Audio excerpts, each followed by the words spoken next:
Hello and welcome to SMA Talks, a monthly series where Sergeant Major of the Army Michael Grinston discusses important topics that directly impact the day-to-day business of the U.S. Army. This month, our topic is NCO authority. Throughout the U.S. Army's history, officers have empowered NCOs to take action and enforce standards. But what does that mean in 2020? Sergeant Major, thank you so much for being here. Thank you for having me. I'm really excited about this series and this topic. It's really important for Army, so thank you for having me here today. And SMA, how has NCO authority changed since you've been in the Army? Well, I don't think the policy, it doesn't feel like the policy has had a lot of changes since I've been in the Army, although I've been in the Army for a long time, about 33 years now. It just feels, when you look at the policy, it feels like all this policy really has changed, but it really didn't.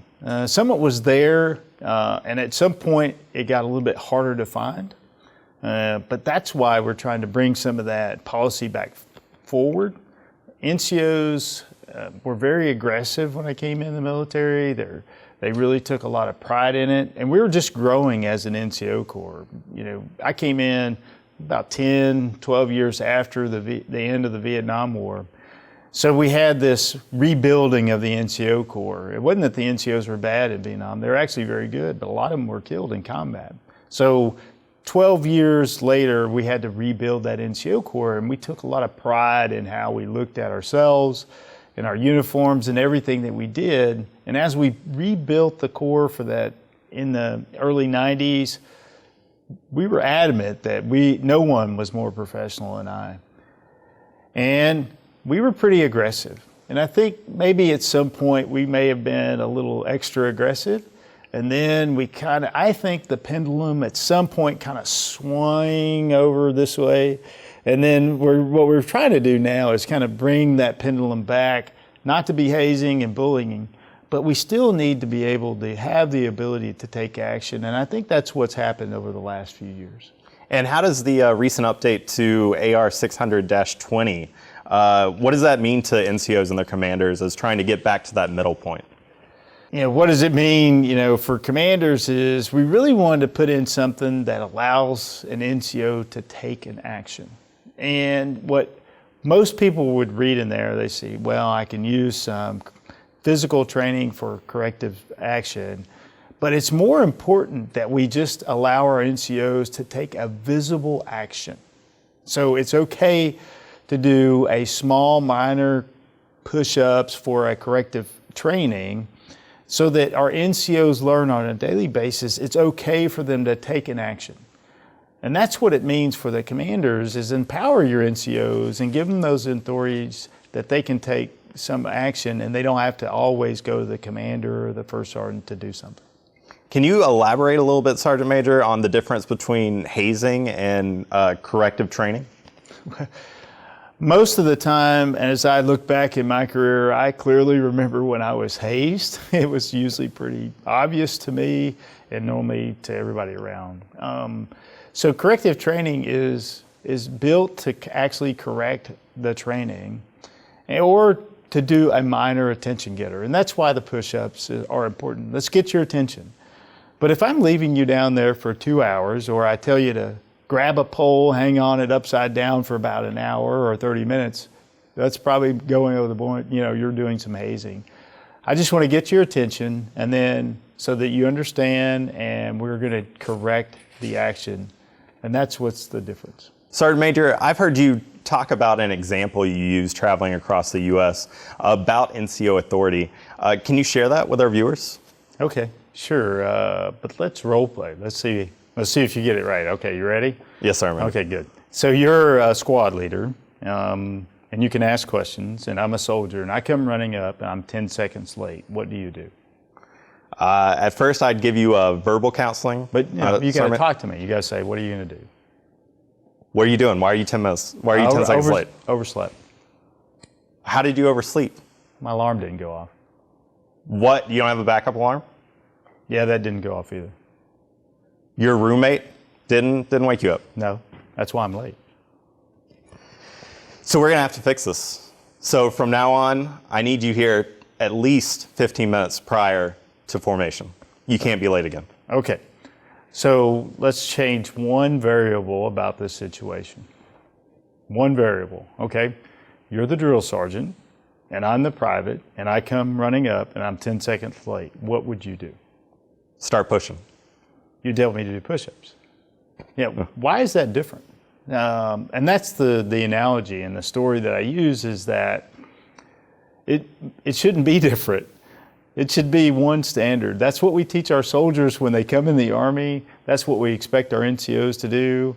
We actually say, drill sergeants, that's the perfect example of what an NCO should be. So that's the analogy that I've asked for years now. And I said, why is it so different? Why does it feel like there's a different authority for the drill sergeants than there is for the other NCOs? And that's what I'm trying to get after. I'm trying to see that NCOs can take charge, they can be role models, and it's okay to take a visible action.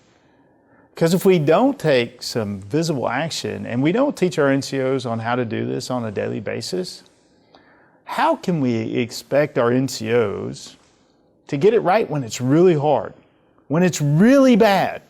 And the second part of that scenario usually goes, if you're on the CQ desk and a soldier comes in, there's a male and a female, and both of them are drunk and they're walking back to the room. Are you going to feel comfortable taking action in that scenario? You should be. We want you to stop it, but we haven't given you any chance to practice that because, we didn't have the authority, or you didn't feel like you had the authority. You may actually have to physically take some action in that second scenario. So I think we have to give you the small ways to learn how to do that on a daily basis. And something as simple as saying, do 10 push-ups. Get you in the habit. It's about taking an action so that when you get to the harder ones, the more difficult situation, you've practiced it over and over on the simple things, you're comfortable with it, and then when we really need you to physically jump in and stop that, what could be a sexual assault or a sexual harassment, you're comfortable doing it, and we've taught you how to do it. So taking those visible actions, as you put it, is about building that experience and building that confidence to be able to step in when you need to. Sergeant Major? Yeah, absolutely. And what I haven't said in that other scenario is hopefully there's a platoon sergeant behind you backing you up and making sure that you don't go to hazing or bullying or saying, okay, you did the right thing. And then if you didn't, they'll pull you off and coach you into those things. So there's so much more to that little simple scenario, but there's a lot more to it, and that's what I really need the NCOs to do, is to take some action. Well, speaking of having a platoon sergeant having your back, how can chain of command and the NCO support channel help boost those junior NCOs into enforcing standards? I think it starts with leader development. And I'll give you 2 scenarios that I've used throughout my career. I thought this was well done. And the first one wasn't just NCOs. The brigade commander and I, when I was a brigade sergeant major, we got all the leaders in a room and said, here's your authorities. And we went down, and here's what you could do for corrective. Here's what we expect you to do for corrective training. Here's what you should do when this, and it wasn't about the exact thing you would do in this situation, because sometimes they would say, oh, that's undue command influence. But just giving some examples of what to do, because a lot of times we tell people, you can't do this and you can't do that, but we actually don't explain to them, what can you do? And that's what we did as a brigade command team. We said, here's your authorities for corrective training.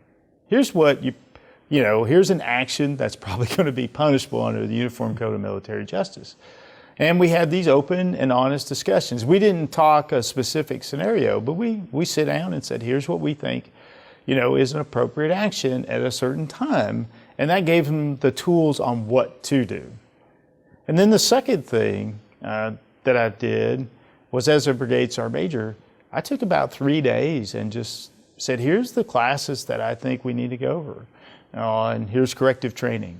Here's how I interpret the Army Command Policy, AR 600-20.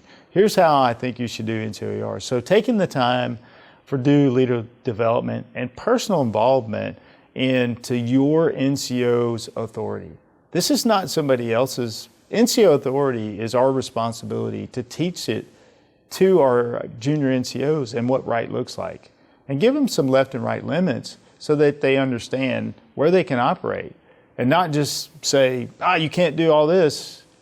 Give them some tools on what they can do. And that's what that's why it's important for our NCOs, first sergeants, battalion CSMs, and platoon sergeants to do that leader development. So we teach our NCOs what they can do instead of just saying, here's all the things you can't do.